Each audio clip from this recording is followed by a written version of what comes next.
سوال آیا ہے کہ یہ آپ کن مجاہدین کے لیے دعا کرتے ہیں؟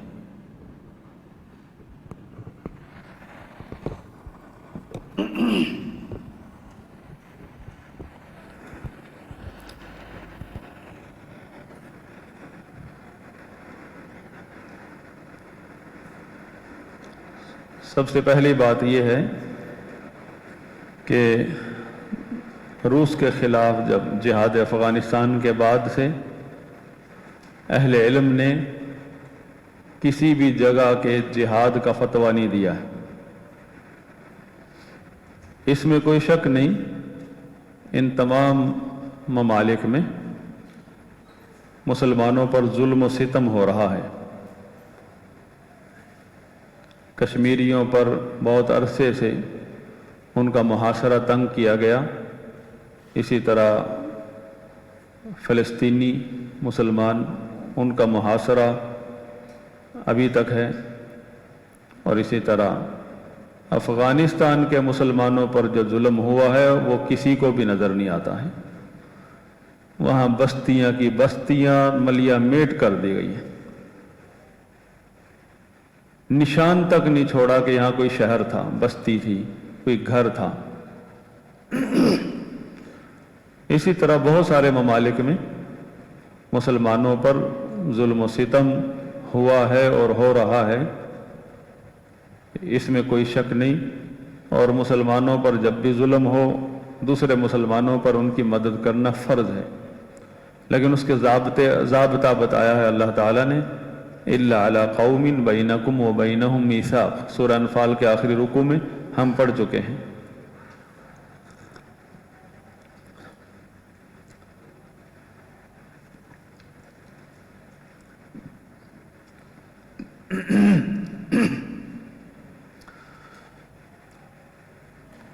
ان ممالک میں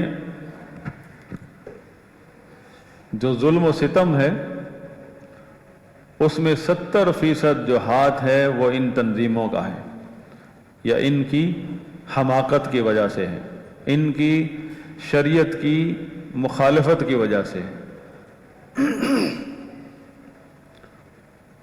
بہرحال سبب کوئی بھی ہو، ہمارے مسلمان بہن بھائی وہ پس رہے ہیں ظلم کی چکی میں، لیکن اس کا سبب جو ہے ہمارے اندر مسلمان موجود ہیں، اور یہ لوگ الزام لگاتے ہیں حکومتوں پر، فوجوں پر، جبکہ یہ تنظیمیں بذات خود اس ظلم و ستم کا سبب ہیں۔ مثال کے طور پر کشمیر کو لے لیں، کب سے کشمیر کا مسئلہ ہے اور اسے ہم مقبوضہ کشمیر کہتے ہیں، وہ ہمارے کشمیر کو مقبوضہ کہتے ہیں، جبکہ دونوں ہی آزاد ریاستیں ہیں، یہ ہمارے انڈر میں ہے، وہ ان کے انڈر میں۔ وہاں ابھی تک مسلمانوں کی حکومت تھی، اگرچہ محاصرے میں تھے، ان کی اپنی قیادت تھی، مسلمانوں کی قیادت تھی، چاہے وہ کمزور قیادت تھی، تو جہاں بھی مسلمانوں کی قیادت ہو تو اس کی اجازت کے بغیر جہاد نہیں ہوتا ہے، اس کی قیادت میں رہنا فرض ہوتا ہے، اس کی قیادت میں رہ کے صبر سے وقت گزارنا فرض ہے۔ یہ نہیں کہ اس کے گھر میں باہر سے کود کے آپ جہاد شروع کر دیں، کسی کے گھر میں، کسی مظلوم کے گھر میں کود کے باہر سے آ کر آپ اس گھر سے، ہاں آپ نے دشمن کا سامنا کرنا تو باہر ہی پکڑ لو، نمٹ لو دشمن سے، مظلوم کے گھر میں جا کر دشمن پر وار کیوں کرتے؟ تاکہ مظلوم جو ہے اس کی نظر میں آئے، اور یہ بالکل غیر شرعی قدم ہے اگر ایسا کوئی کرتا ہے، اس کو جائز سمجھتا ہے۔ اور آپ مجھ سے زیادہ سمجھدار ہیں، مسلمان جہاں بھی فلسطینی ہوں، کشمیری ہوں، کشمیریوں پر ہندو آرمی، فلسطینیوں پر اسرائیلی آرمی جواز کہاں سے لیتی ہے ظلم و ستم کرنے کا؟ وہاں حماسی ہیں، حماس تنظیم ہے اور دیگر تنظیمیں جن کو بنایا ہی ہمارے دشمن نے۔ ان تنظیموں کی کارروائیوں کو وہ